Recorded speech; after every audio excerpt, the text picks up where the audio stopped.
Good morning to all of you.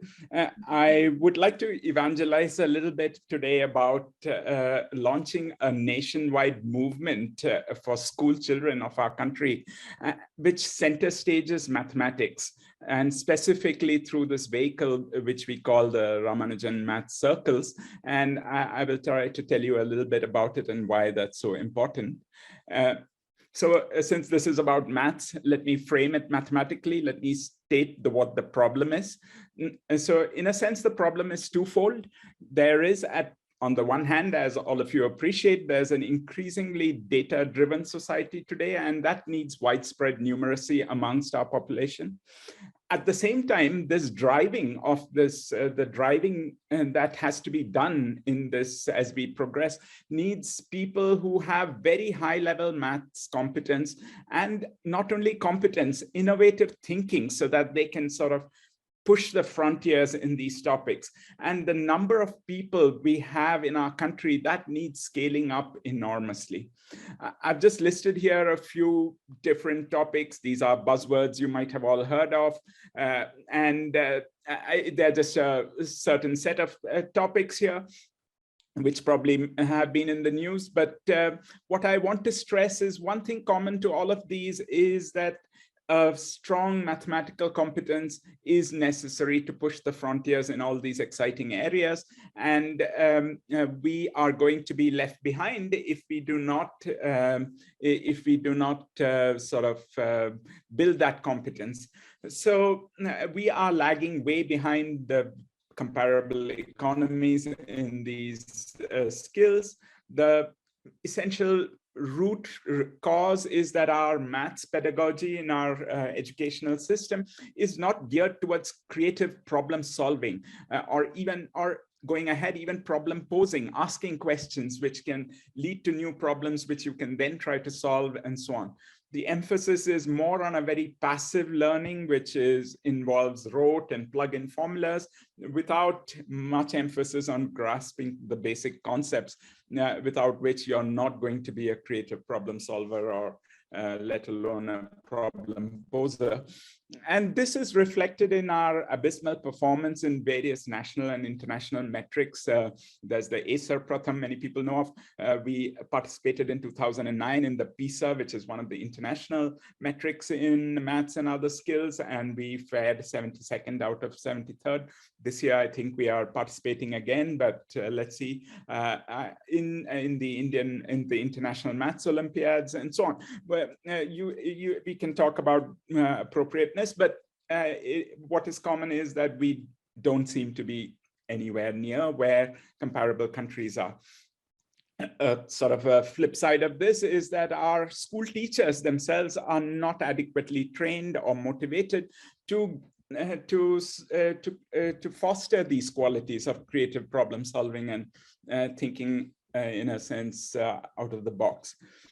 So what's the solution? There is luckily a very tried and tested solution. It's a very high impact solution and has worked in Eastern Europe, in Russia, and it was then transplanted to US about 30 years ago, and the US now has about 300 of these circles. So what are these math circles? And I'll try to flesh that out a bit. The basic philosophy is what I've said here. It's sort of, they're meant to be explorations which are open-ended. And the idea is not passive, it is creative, it's improvisational, it's conceptual, all the things that our current educational system isn't. And the broad punchline of my talk is that we need to see the grassroots pan-India math circles movement in the country. This is something that was stressed in the National New Education Policy as well. And it involves, it's not something I think a few individuals or even a few institutions can do. It requires a nationwide network of stakeholders. These can be individuals, but you also need organizations. At the individual level, you need to pull in school and college teachers. You should pull in undergraduate students and of course academics, and even working professionals. A lot of people I've encountered who have a passion for mathematics, but are not perhaps formally doing mathematics. And of course, there's organizational stake needs to be there. And in this, I think many corporates can also play a role, and I'll say more of that. Universities, NGOs, national labs, and so on. So what's the idea behind the math circles? So we would like to focus on children in classes 7 to 10, and not give them some coaching or not give them some extra lectures or classes or anything like that. That's not going to work. The idea is to get them to solve problems, but start with puzzles and then more challenging problems, and get them to actively learn various concepts. And there's a vast repository of these sort of problems, which will build up your conceptual knowledge by doing rather than by just hearing a lecture. So the idea is to have 3 to 4 facilitators in each session. Session could be a couple of hours long. It would be once in a fortnight, and working with 30 children, and the facilitators going around and just nudging children, helping them with comments, pushing along their problem-solving capacity rather than prescribing something. For this, we would need to seek out talented students in some ways and to scale it up in some aptitude tested form. And we hope to do this across geographical and language barriers. So that's a solution. It's a time tested and tried solution. But of course, you need to implement it. And there is a proof of concept. We are implementing this concept, and we've done it in person. And you see some pictures from some of the math circles we had in Bangalore. And you can see the facilitators going around, the children trying things. And we've been recently doing things on Gather, this virtual format. And it's something that we are anchoring from TIFR. So Tata Institute of Fundamental Research, one of the premier institutions in the country for mathematics, is institutionally committed to push this, to anchor this, and to spearhead this. And of course, we will partner with other institutions, IISCs, IITs, and so on. One of the reasons, not just the maths competence in TIFR, but also TIFR has the Homi Bhabha Center for Science Education, which has already a vast connect with maths teachers across India through the Kendriya Vidyalaya, Navodaya Vidyalaya system, and so on. So our plan is to do it in 3 stages. And currently, we are in a sense in stage 1, which is this online or hybrid format, but we want to, in the next 1.5 years, expand to 2 or 3 sites, which will be our laboratories. And then if, and assuming, and to all indications, it's working well, we can scale it up to about 12 regional nodes, which will be the pilots and the sort of the regional cluster nodes. And the target is in 5 years to get it up to 100 circles. So we need 3 things. We need the knowledge resources for doing these kind of creative problem solving. We need the students, of course, which I addressed a little, and we'll need the resource people who can run this, and I'll address that next. But the resources, the maths resources, I just wanted to mention, there's a variety of these available. And in fact, we are also creating a repository at the ICTS of the IFR. The Mathematical Sciences Research Institute in Berkeley, and specifically this person mentioned here, was the person who really anchored this program and grew it in the US. And so we have these connects, which will help us in how to scale. And we have even someone who is a brand ambassador, if you wish, for this. Manjul Bhargava, I couldn't find a better person. He's one of the world's best mathematicians. And he is fully behind and will give this initiative high profile and visibility in India. It's one of his passions as well. So what are the risks and the challenges? The main one is creating this network of these individuals and institutional stakeholders and sustaining each of these nodes, because it's very easy to start something, but to sustain it requires a real clear plan. And we need to then, of course, also scale it up. So this, we hope, can be carried out. We have certain goals in mind, certain sort of a pathway to this. And for instance, we incentivize teachers, undergraduate students, professionals to participate as facilitators in these sessions. by giving certificates from ICTS-TIFR. Universities, we feel, should want to partner this and implement this as part of their commitment to the national education policy. They could be the physical nodes for these circles as we spread across the country. Industry can help too in the execution, in sort of efficiently managing many of the scaling, and it requires modest resources. And I've sort of placed a little table here just to show you the kind of numbers, but I think they can contribute much more in kind by being champions of the cause, giving personnel on sabbatical and having their employees engaged. Many of them, I'm sure, will enjoy this mode of engagement with school children.